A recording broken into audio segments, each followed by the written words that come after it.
如今人证物证俱在，你还不认罪？诸位大人明鉴，我和仙灵阁从未参与过走私，证据确凿，岂能容你狡辩？我再问你，你如何与海盗取得联系？是谁在你背后授意？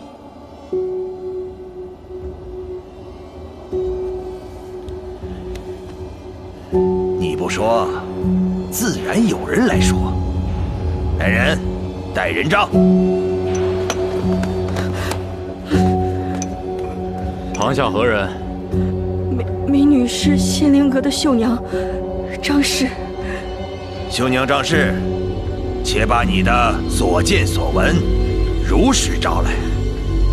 美女在仙灵阁的时候，见到永平侯时常出入仙灵阁，仙灵阁的诸多生意，她也有参与。这次的绣品走私一事，也是永平侯主使的。张姐姐，你怎么能撒谎呢？他们是不是逼你？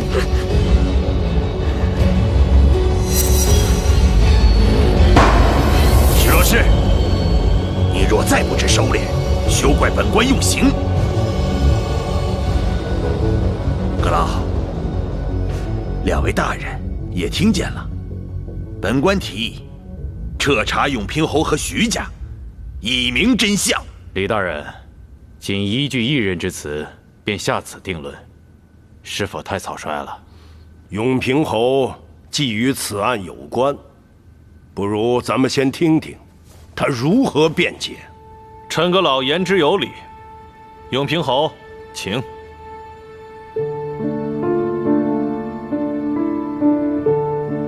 只要你在三法司会审之时将他呈上，公开表示走私一案与你毫无关系，都是他一人所为，你已决定休妻，将他逐出徐家，此事便可迎刃而解。我夫人自入仙灵阁以来，一直传扬技艺，帮助百姓，从来没有半分违律之举。此案疑点甚多，各位大人，请看这绣娘身上的伤，说她屈打成招，也未可知。屈打成招？永平侯是在教本官怎么审犯人吗？犯人拒不招供，本官有权刑讯，更有责令真相大白于天下。李大人，若徐家与海盗勾结走私，那我为何要主张推行开海禁之策？海禁一开，商贸自由，走私还有利可图吗？这只怕是有心人想要对付我们徐家。李大人，若是轻易定案，就不怕被有心人蒙蔽利用吗？本官虽愚钝，但还不至于是非不分。你的自辩之言虽不无道理，却并不能推翻已有的人证物证。永平侯，徐罗氏参与走私一事，铁证如山，不用再辩。只是这些证据还不能证明徐罗氏背后就有别的指使。事发仓促，我暂时还没有找到有力证据，请各位大人明察秋毫。我会上书皇上，请求宽限一些时日。哼，已成铁案，再拖延还有什么用？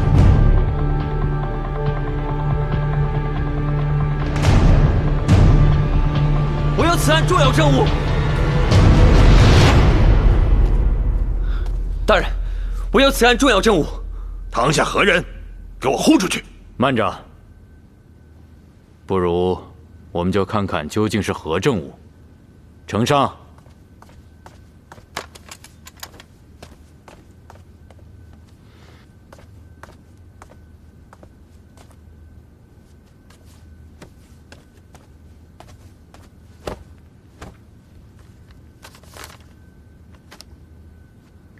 大人，这是我和永平侯的和离书。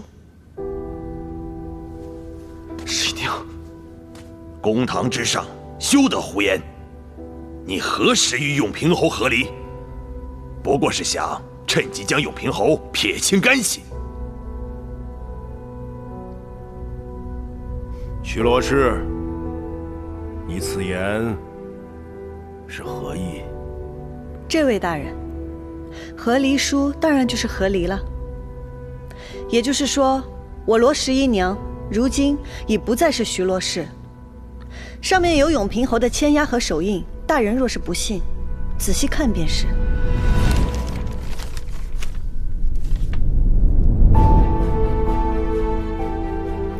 另外几本是仙灵阁的账本，每笔银钱来源、每笔交易都记录得清清楚楚。仙灵阁是我个人私产，我和他合立以后，那仙灵阁跟他就更无关系了。各位大人，这和离书是个误会，不得算数。如何算不得数？签押手印皆在，岂是儿戏？十一娘，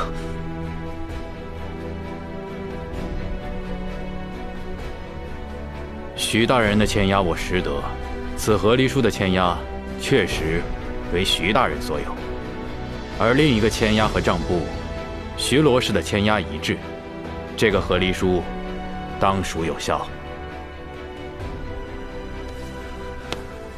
十一娘，我们是夫妻，我可以和你一起承担，你为什么不信我？我们不再是夫妻，请你以后不要说这样的话。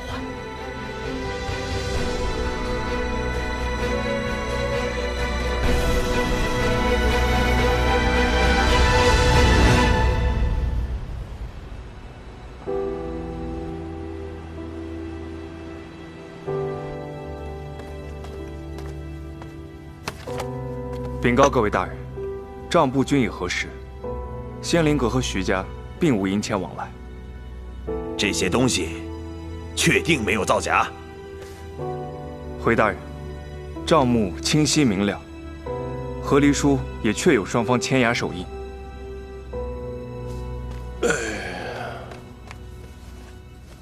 由此已可证明，永平侯与仙灵阁走私一案无关。此事，本官必当禀告皇上。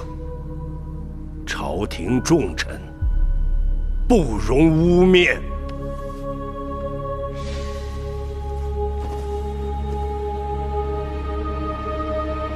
说的没错。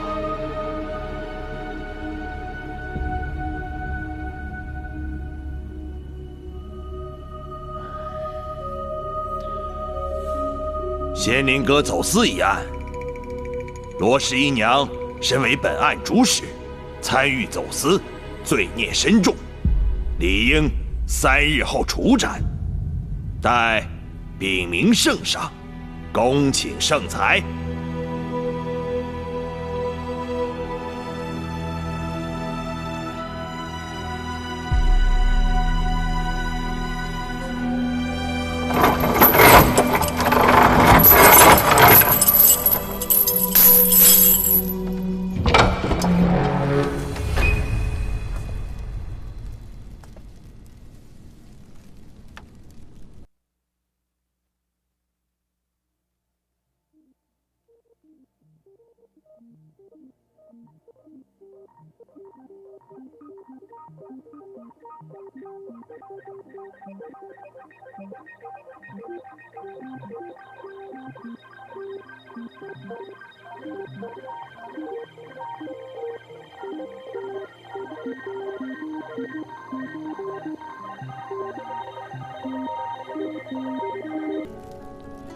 我怕再拖下去，会有更多仙灵阁的人做出不利于侯爷的政策，到时候就真的害了你，真的害了徐家。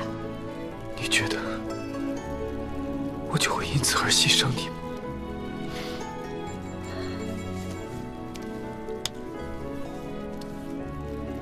两害相交，聚其情啊，侯爷。